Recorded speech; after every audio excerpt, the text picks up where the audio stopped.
আপনি অনেক দিন ধরে কাঁদছেন, দোয়া করছেন, কিন্তু হয়তো জানেন না কখন আল্লাহ আপনার ডাকে সবচেয়ে বেশি সাড়া দেন। দোয়া মুমিনের সবচেয়ে শক্তিশালী অস্ত্র। যখন সব রাস্তা বন্ধ হয়ে যায় তখনও আল্লাহর দরজা খোলা থাকে। কিন্তু অনেকেই হতাশ হয়ে পড়ে, আমি তো অনেক দোয়া করি, তবুই তো কোনো ফল পাই না। প্রশ্নটা হলো, আমরা কি দোয়ার শর্তগুলো ঠিকমতো মানি? আর জানি কি কখন দোয়া করলে আল্লাহ সবচেয়ে বেশি কবুল করেন? দোয়া কবুল হওয়ার পছন্দের সময়গুলো: তাহাজ্জুদের সময়, রাতের শেষ তৃতীয়াংশে। আল্লাহ আসমানের প্রথম স্তরে নেমে এসে বলেন, কেউ কি আছে যে দোয়া করবে, আমি কবুল করব? সহিহ বুখারী। আজানের সময় ও আজানের পর দোয়া করুন, কারণ তখন আকাশের দরজা খোলা থাকে। আসরের পর থেকে মাগরিব পর্যন্ত, জুমার দিন।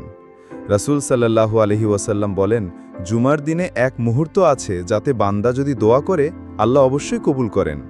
সহিহ মুসলিম। রোজাদারের ইফতারের সময়, রোজাদারের দোয়া কখনো ফিরিয়ে দেয়া হয় না। তিরমিজি। মুসিবত, দুঃখ, কষ্ট, অশ্রু ঝরানোর মুহূর্তে, সেই সময় হৃদয় ভেঙে পড়ে, আর ভাঙা অন্তরের দোয়া ফিরিয়ে দেন না আল্লাহ। দোয়া কবুল হওয়ার 5টি প্রধান শর্ত: আন্তরিকতা ও একাগ্রতা।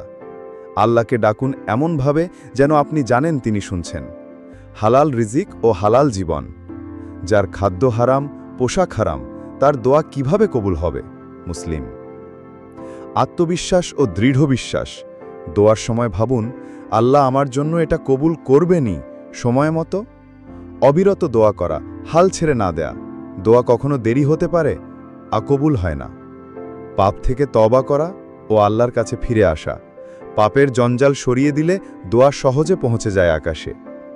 একটা বাস্তব উপলব্ধি: অনেক সময় আমরা বলি, আল্লাহ আমার দোয়া শুনলেন না, কিন্তু আমরা জানি না তিনি হয়তো আরও ভালো কিছু দিচ্ছেন সময় মতো, অথবা সেই দোয়ায় আমাদের গুনাহ মাফ করছেন।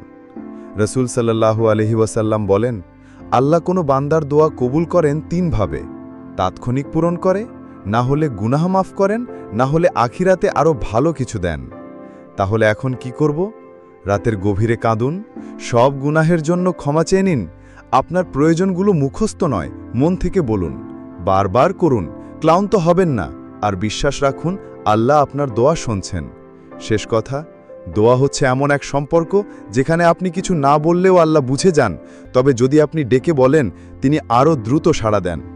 আজ রাতেই বসুন, 2 হাত তুলুন, যার সামনে মাথা নোয়ালে অপমান নয়, বরং সম্মান বাড়ে। আসসালামু আলাইকুম ওয়া রাহমাতুল্লাহ।